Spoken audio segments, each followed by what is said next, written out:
Պարտություններից եւ ձախողումներից հետո ինչու ոչ մի պաշտոնյա հրաժարական չի տալիս։ Աթոռի համար հազիվ հասել են տեղ նորից հրաժարական տանել։ Երևի կտան էլի։ Օրինակ ֆեդերացիայի նախագահը այսօր հայտարարեց, որ չի պատրաստվում հրաժարական տալ։ Ֆուտբոլի Ինքն ֆեդերացիա։ է կտա։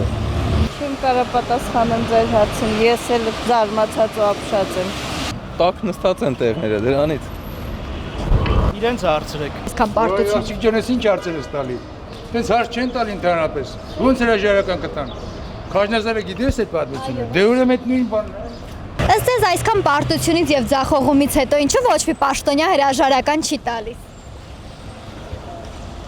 Օրինակ ֆուտբոլի ֆեդերացիայի նախագահը այսօր հայտարարեց, որ չի պատրաստվում հրաժարական տալ։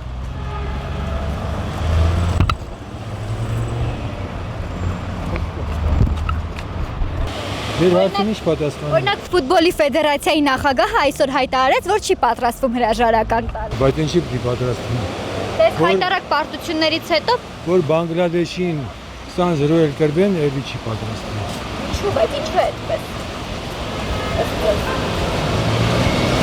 Չգիտեք։ Որտեղ ղեկավարները մասնագետ չեն։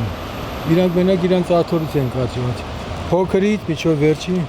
ամենավերջի վարչապետը։ Ինչ զախողման մասին է խոսքը։ Օրինակ ֆուտբոլի ֆեդերացիայի նախագահը ասել է, Չի է դա կշկրում, ֆուտբոլից մենք հեռու ենք։ ասել է հրաժարական չեմ տալու։ Դա իր գործն է։ Հələ իրան արծերը չի տալու։ Ֆեդերացիայի գործն է, ոչ իմ գործն է, ոչ Չիմանամ։ Օրինակ ֆուտբոլի ֆեդերացիայի նախագահը այսօր ասուլիսի ժամանակ ասաց, որ չի պատրաստվում հրաժարական տալ։ Ինչու է այդպես։ Ես չգիտեմ, քաղաքականությունով չեմ զբաղվում։